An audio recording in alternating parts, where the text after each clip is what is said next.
Hello Luxury Home Show, my name's Kathy Hurst, I'm an interiors journalist and this is my home in the Cotswolds. Come and take a look.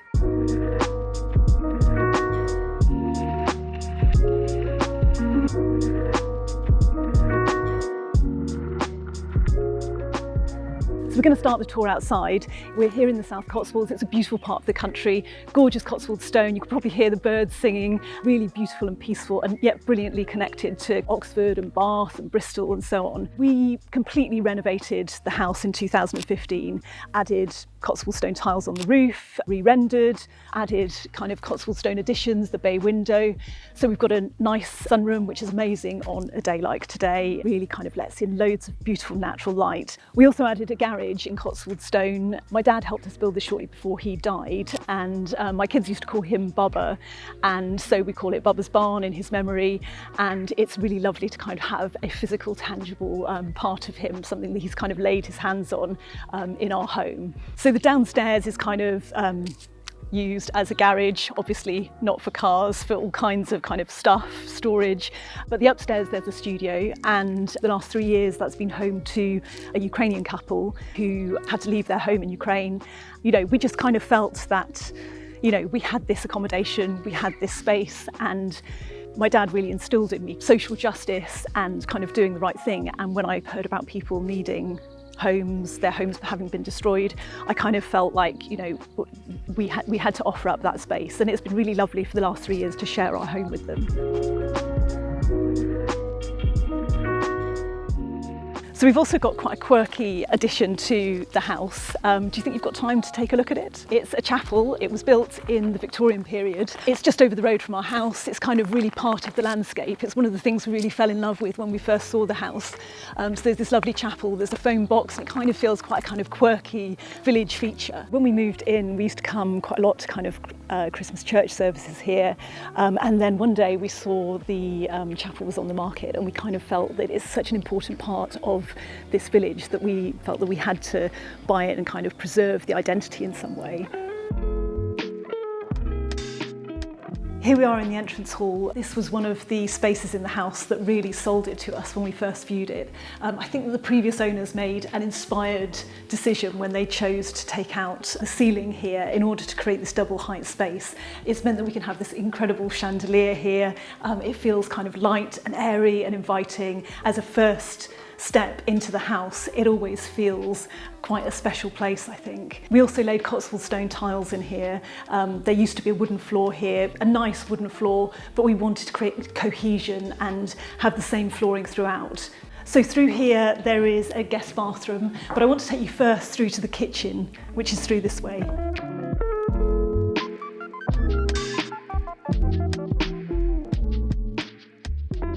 This is the kitchen diner. It really is the beating heart of our home. We spend so much time here cooking together, eating together, and it's a really light, bright space. Even though the ceilings are fairly low, we wanted to create a kind of country feel in here. So we went for shaker cabinetry that kind of can be painted and repainted. So this cabinetry used to be grey, and we've recently repainted it this kind of olive colour, going for kind of a palette of sludgy greens that give a kind of warmth, I think, to the space.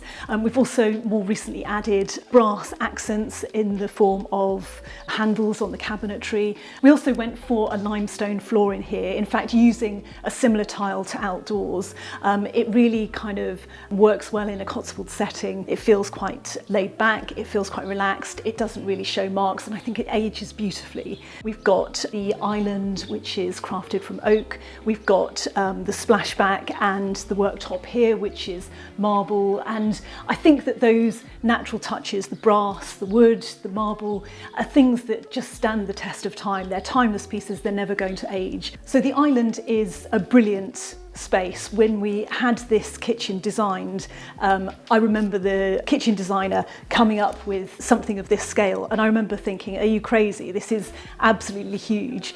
But in actual fact, a space like this really needs this bold statement in the centre of the room, and you know it means that there's enough space, you know, there's enough cupboards, there are enough drawers for all our stuff. This is a really lovely place to be able to cook, you know, there's space to, you know, make bread, make lunch, when, cook socially with friends when they're around, or when the children are home and they're doing their homework at the table, I can be here and we can be chatting away. It's a really nice sociable space. I remember when we first moved in and I started cooking on Onaga feeling quite apprehensive, but now I wouldn't want to cook in any other way. It's brilliant that it's on all the time. Rhubarb, our puppy, loves curling up here. When she's been out for a walk, she'll come in and dry off here, and it's a really kind of cosy addition to the kitchen. It always makes the kitchen feel lovely and warm, probably a little too warm on a day like today. I love it when the kids come home and I can give them a snack like this, something homemade, home baked ahead of dinner.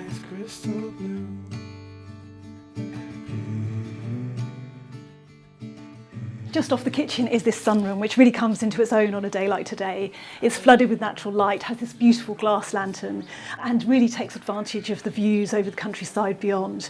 It's a really lovely place to sit and relax. I'll often sit here with a book and a cup of tea, and even in the winter, when it's kind of hammering with rain, it's really lovely to sit in here and watch the storm clouds above. And then through these French doors, we've got a lovely sunken garden, which is lovely on a day like today. You can sit and enjoy the sunshine, sit under the parasol in the shade. I've recently planted some hydrangeas here. The ones at the front next to the porch are kind of, in full bloom now, and they are kind of quite established. They're 15 years old. And I wanted to also create here this kind of backdrop of kind of frothy hydrangeas that we can look out on from the sunroom, and they'll be a real feature, I think. We've also got this mower, which my daughter has nicknamed Grasso de Grassi. It's probably the best thing I've ever bought. Before that, we had a ride-on mower, and I used to be out here, I don't know, twice a week for an hour and a half each time. And this little chap works away, and it takes the pressure off. It's been worth its weight in gold, I think. We've got a lovely dining area here, and there's little that I like more than sitting out here of a summer evening, eating together, chatting long into the night. This patio, it's incredible to kind of look at it now. At one point, there was nothing here at all. It was just grass. At one point, we had kind of piles of mud heaped up in the garden, and the kids would be skiing down them, using them for BMX tracks. And now we've created this patio, which really works so well for us. So it's a place to relax, it's a place to eat, it's a place to socialise, but it's also a place for my kids who are, sport obsessives to play, even when it's, belting down with rain. They can still be here playing cricket, playing volleyball on the patio, and it's a really lovely, fun space.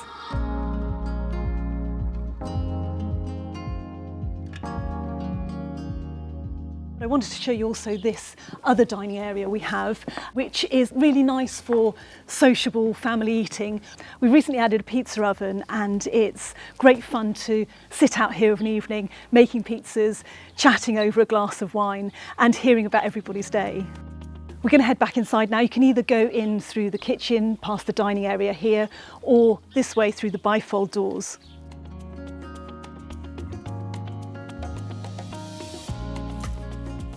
This is the living and dining area. There's an interesting story about this table actually, which I designed myself, got somebody to turn the legs for me, and I actually went to the local timber merchants and hand selected the panels of wood to go on here, kind of the knottier and more characterful the better.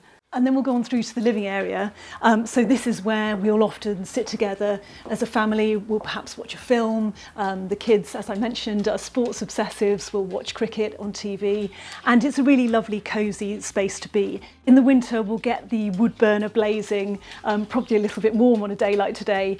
But it's a really cosy, open plan space that's perfect for socialising. We laid a quirky hearth here with these mismatched Moroccan tiles. You'll see them again in a moment.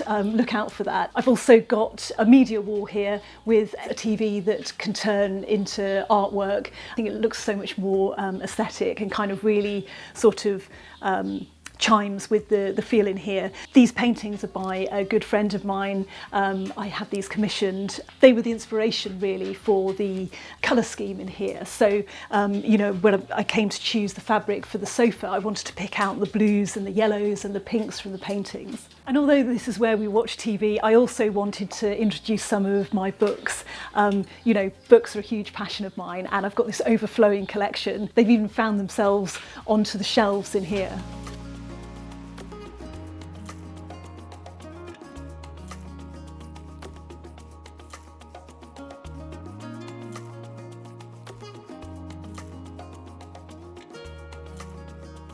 Although I managed to squeeze in a few books next door, I wanted a dedicated room to celebrate my love of books and reading. When we renovated, I knew this was going to be the perfect space. It's got the fireplace, it's got the comfortable chair, it's a lovely place to sit in the evening with a book and perhaps even a glass of wine.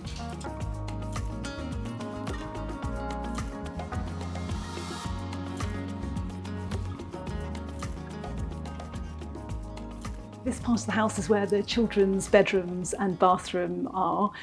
This is my youngest daughter's room. She's a really keen reader, so we've kind of like kitted it out with a nice kind of pretty vintage style bed, some bookcases, and it kind of really suits her personality quite well, I think. And then across the corridor there is the children's bathroom. It's got a really lovely roll-top bath, shutters, and it's a really nice family space. At the end of the corridor are the other two children's bedrooms, but I wanted to talk to you a little bit about the artwork first of all. This was a piece that I picked up from auction, an auction house in London, really fell in love with it. At one time there was some suggestion whether it was a Frank Brangwyn, a kind of famous artist, and actually I think it's probably a copy, but I still love it. This room belongs to Caris, my eldest daughter. It's been through several evolutions, kind of from the time when she was a tiny tot to kind of, now as a teenage girl. It now has this kind of like pretty, more grown-up feel that really suits her personality. So she's kind of feminine without being girly. She's quite sporty, and it really kind of fits her character, I think. We added panelling, wallpaper. We've got like pretty rechargeable lights so that there's atmosphere, and I've also added in some vintage pieces. So I've got the antique desk where she's been revising for her exams recently, vintage style bed, and it really fits into this old-fashioned feel.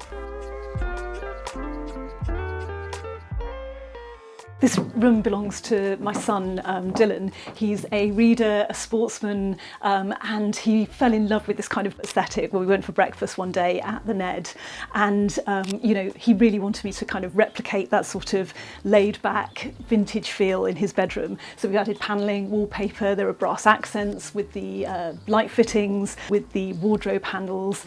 There's this lovely cast iron bed from the Cornish Bed Company. I picked up this mahogany desk, beautifully inlaid, on eBay, and I just think that the kind of mix of some older pieces, newer pieces creates for a really kind of laid back feel.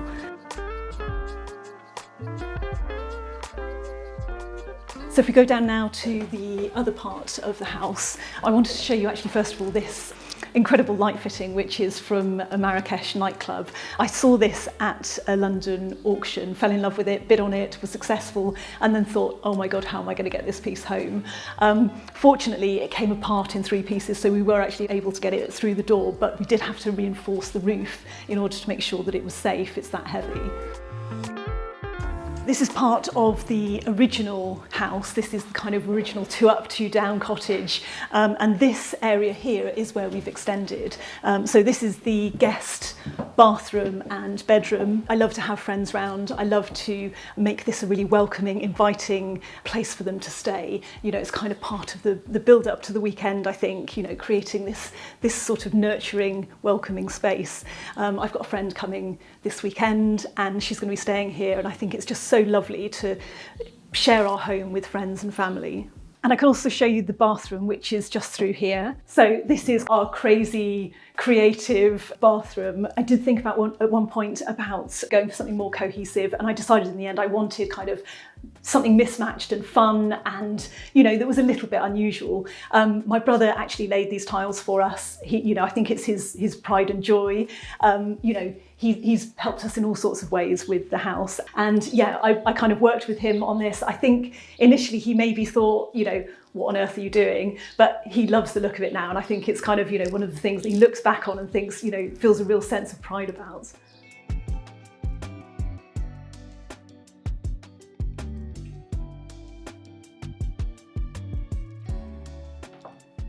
So this is the master suite. It's in the new part of the house. It was really important to us to create this kind of like spacious, decadent feel in here, taking advantage of the views over the open countryside. One of the most wonderful things, I think, is waking up, pulling back the curtains, looking out over the fields and taking in the views. Not only have we got the balcony, we've also got these oak beams. At one point, I think that this was just going to be structural, and we decided, in fact, what we wanted to do was open up, create this vaulted ceiling, have these oak beams, which kind of make it feel older, more rustic, more part of the countryside setting, I think, really. The cast iron bed is a fairly recent addition.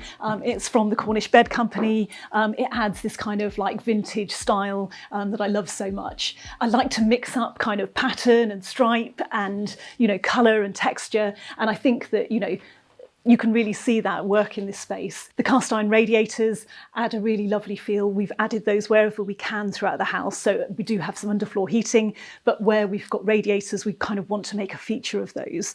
But I think it's kind of a mix of old and new. So there are these old pieces, but we've also created some new additions, like the niche for my books here, these kind of industrial wall lamps that I actually had imported from America, not realising I was going to have to pay import tax on them. And so it's a kind of nice blend of sort of older and newer pieces.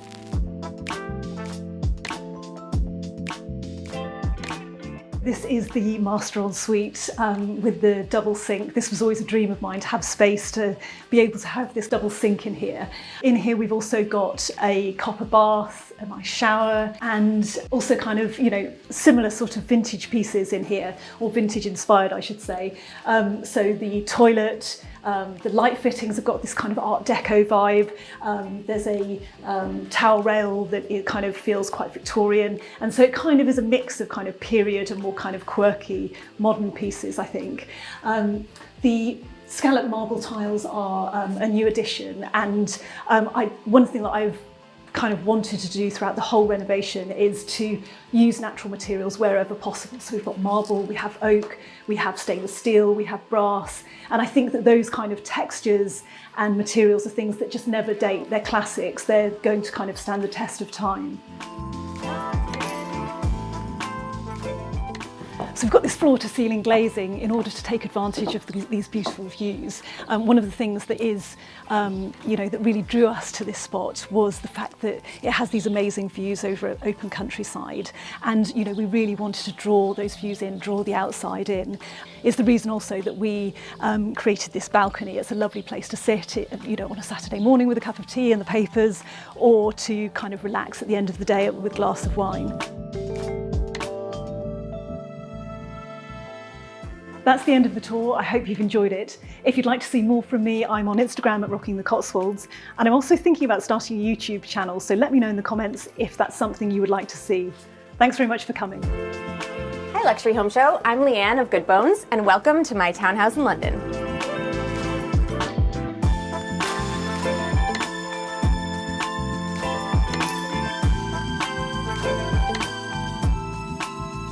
So now we're in the entrance hall of our Victorian terraced house. It's a townhouse, and we're gonna go into the kitchen, so come with me.